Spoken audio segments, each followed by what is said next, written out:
gold that we are all playing to win. Year 3. Let's get it. Without further ado, let's start off week 1 video recap with the high score of the week bonus. Now, a $40 a week bonus for each regular season week. Count them 14 weeks. Week 1. We have a new face. Not completely new, but familiar face to the all-time high score list. Had 0 last year. He had 1 in 2022. But to start things off hot, in week 1, we have Keith Scott, owner of Scott's Prime, as he scored 162.28 points, making that our highest score of the week. Congratulations to Keith Scott, $40 coming to you via Pigeon. Okay, then we're going to continue on to each positional rankings, 1 through 5. The top 5 scores from each position between quarterback, running back, wide receiver, and tight end. We're going to keep kickers and defense out of it to make this video a lot easier. I just got home from my other job. I'm a line cook. It was terrible today. Moving on. From 5 to 1, the 5th best quarterback in week 1 was Derek Carr, 25.1 points. He was a free agent. The 4th best quarterback, Anthony Richardson, 27.1 points. Keith is the owner. Helped him to victory. The 3rd highest ranked quarterback, Jaden Daniels, 28.2 points, and he was on Steel City's bench. The 2nd highest quarterback, Baker Mayfield, 29.7 points, also a free agent. And the number 1 quarterback with 31.2 points. He had 4 touchdowns. A hell of a game. 2 throwing, 2 rushing. Allen will run himself. He pumps. Got some daylight hurdles to the end zone. Touchdown, Buffalo. Moving on to running backs. The 5th highest scored running back. We have Jordan Mason with 22.2 points, and he was a free agent. The 4th highest running back, J.K. Dobbins, with 22.9 points. Owner, Keith Scott. The 3rd highest running back, Devon A-Chain, 23 points. Owner, Team Mike Conley. The 2nd highest running back, Joe Mixon, with 26.8 points. Jacob Panelikas is the owner of him. And the highest scoring running back in week 1, Tyler Panelikas. Looking the other way. Lofts it. Barkley, end zone. Makes the grab. Touchdown. Moving on to wide receivers. The 5th highest score posted by a wide receiver. We have Jamison Williams, 24.4 points. Owner, James Jones. 4th highest receiver, Tyreek Hill, 26 points. Owner, Mike. Not even the cops can stop that guy. 3rd highest ranked wide receiver, Allen Lazard. Aaron Rodgers lit him up like they were on Green Bay. 26.9 points. You guessed it, free agent. The 2nd highest ranked wide receiver in week 1, Cooper Kupp, with 32 points to launch Charlotte to victory. After Jacobs went for 6 carries for for just just 4 1 yards. wide receiver. It is Reed on the jet sweep. 33.1 points. Reed showing Owner, off the Steel speed City. inside the 20. He could go, and he went. Next we have the tight end list. The 5th ranked tight end in week 1, Juwan Johnson, 10.6 points, free agent. The 4th highest ranked tight end. Is he alive? Kyle Pitts, 11.6 points. Owner, James. The 3rd highest ranked tight end, rookie out of Georgia. Keith Scott took a pick for him, took a little gamble, 11.8 points. That's double Travis Kelce, week 1. The 2nd highest ranked tight end, Foster Moreau, 14.3 points, free agent. With 2nd and 17, and the Chiefs leading The by number 10. 1 ranked tight end in week 1 was Isaiah Lamar Likely. Jackson, chased by Baltimore Ravens, 26.1 Karlaftis points. to Likely A downfield. free agent. Isaiah Likely I'm sure with he a won't block be down the afterwards. sideline. Likely inside the 5 to the end zone. Touchdown. Now on to a segment we're going to call Bust! And it's when we go through the talented players, or so we drafted them as talented players. But some of them may not be. And we're going to go through a couple bust players of the week. Pitiful. This guy cost me my survival pick in week 1. The name Joe Burrow. 164 yards passing against the Patriots. You put up 8 points. Joe Burrow. Bust! Terry McLaurin. Scary Terry. He's going to have a breakout season. 2 catches, 17 yards. Bust! Drake London. Some people picking him in the 2nd round. Most people picking him in the 3rd. Drake London, Kirk Cousins. They're going to have a crazy year. 2 catches for 15 yards, Drake London? Bust! The 2nd. Chris Olave. What are you... Yo-Yo Ma's lucky you could keep Chris Olave where you could keep him. Because 2 catches for 11 yards.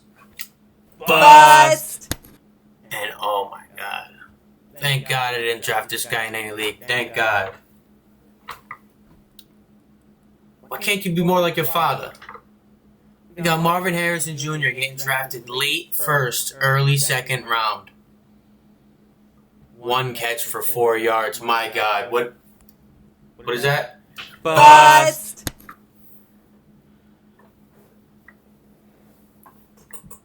Nobody likes to see these, but it happens every season. Injuries. We had Jordan Love get hurt. His status in week 2. At first, he was out 3 to 4 weeks. Now they're saying he's questionable for week 2.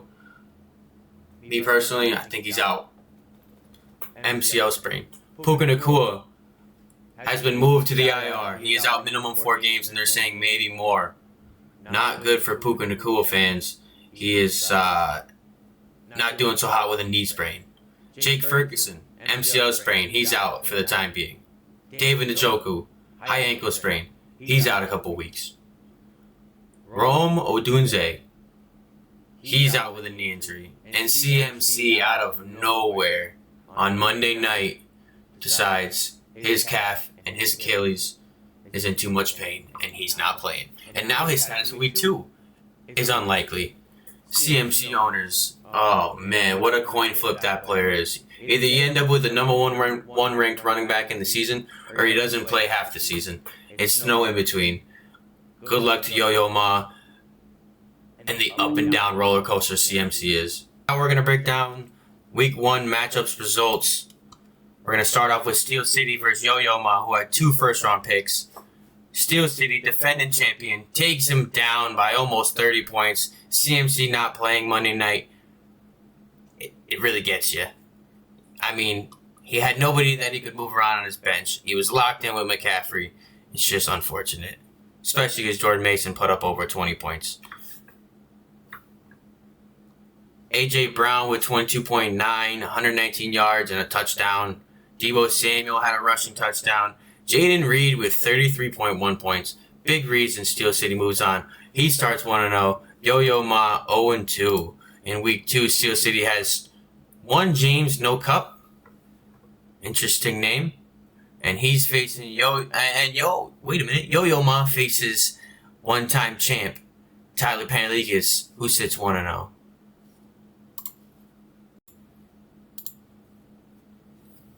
Now Keith and Jake, they kind of have a rivalry too. I mean, it's not as intense as James and Charwood, but Jake has been the reason that Keith has failed to make playoffs in both seasons. So Keith comes out with a vengeance and scores the most points in the league in week 1 with 162.28 and takes down Jake, who put up 154.76 points. You hate to lose with so many points, but the positive thing to take away from that is you put up a shit ton of points. So most weeks, you win with 154. So you can't hang your head on that. You start off 1-1, and you move on for Jake. Keith, on the other hand, 162 points. That's huge. Anthony Richardson went off. Brees Hall had a good game. Mike Evans had a real good game. Jalen Waddle played well. And Tyreek Hill having a good game. So Jalen Waddle fitting right in. 5 catches, over 100 yards receiving. Chris Godwin. He's got the Chris Godwin and Mike Evans stack. So watch out for Keith Scott's team this year, as that was his first time winning High Score of the Week, and it probably won't be his last.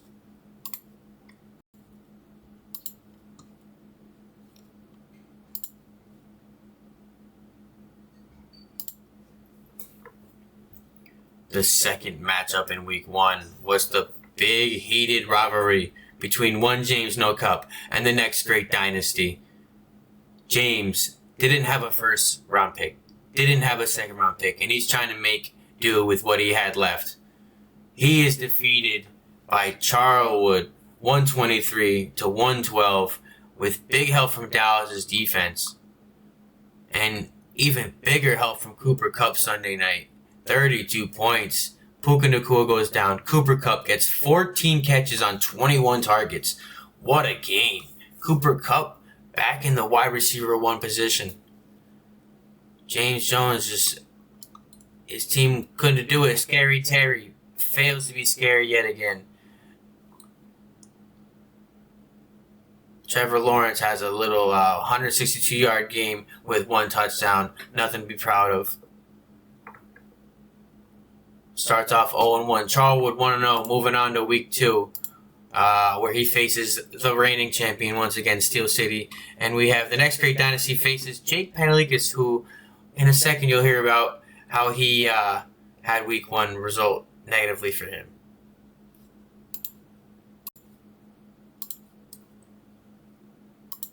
With the third matchup, we have Remember the Raiders with 156 points, defeating Team Fletcher Cox, 130 points. Tyler starts off 1-0 and strong, despite losing Puka Nacua for a minimum 4 weeks as he lands on IR with a knee injury. Saquon Barkley went absolutely nuts as Tyler has the deepest running back core in the league. Jahmyr Gibbs, Jonathan Taylor, Saquon Barkley. He's got Gus Edwards and Jaylen Warren on the bench, as well as 3 Kansas City Chiefs receivers, as he has something to say about that right here.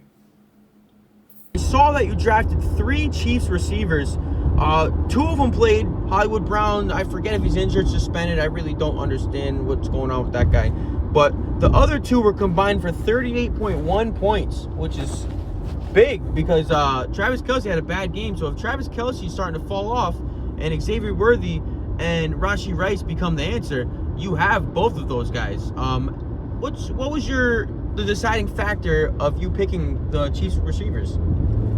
Well, to be honest with you guys, I didn't really plan to take all 3. I got Rashee Rice, having him last year and seeing how well he came on at the end of the season. I have some good feelings about him. And then a lot of that hype surrounding Xavier Worthy, at the time when he came up in the draft, it just seemed like a good value pick. And then trying to shoehorn Hollywood Brown into it, I believe he has a hamstring injury. I think that's why he's out right now. So just kind of looking into it, having the 3 of them just kind of worked out in my favor. It really wasn't something I planned for, but it's something I'll take. Yeah, Xavier Worthy. Well, there you have it. That's why he's got them, and it happened to fall to him. Not bad. Okay. Tough loss for Joel. He put up 130 points. Not that bad. Ferguson goes down with an injury. His team didn't play bad, but he just got hit by a juggernaut with 156 points. As not high scorer, but second high scorer of the week, which unfortunately gets you nothing.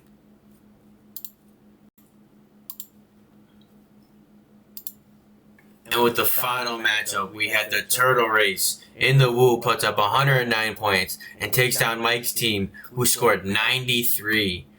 They both had a hard time picking their squads. They're both looking for running backs. They could turn to Tyler Panelikas maybe, as his team is deep at the running back position. Not a lot going on here. Lamar Jackson carried in the Woo. The 49ers kicker Monday night is actually the guy who sent in the Woo to victory with 26 points, which is absolutely nuts. Went 6-6. The second field goal kicker in Week 1 to go 6-6. Chris Boswell and the Pittsburgh Steelers being the other. In the Woo moves to 1-0 with not the best performance. So he's going to have to look to get a little better for week 2 because he faces the high scorer of the week in week 1, Scott Simmons Prime. So he's going to have to be on his A game. He's not going to be able to put up 109 points to win in week 2.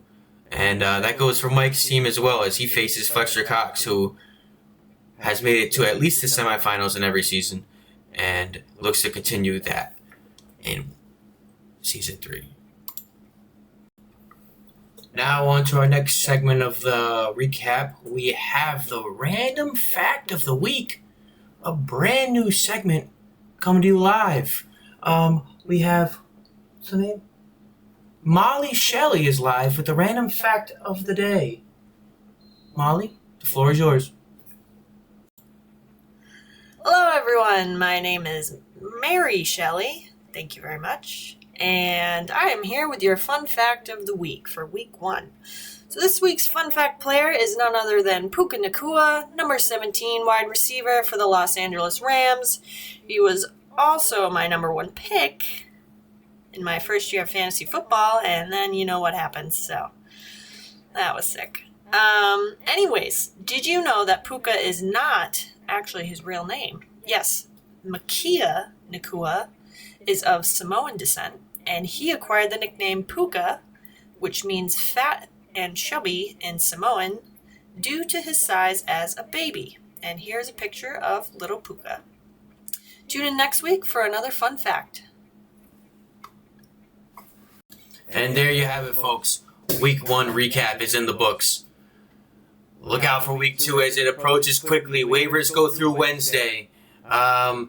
Everyone's trying to fight for position. Whoever wins each division gets the first round bye, so we're all fighting to get that spot. Who's going to get him? There's only 2 of them available. Week 1 is in the books. Week 2 coming at you.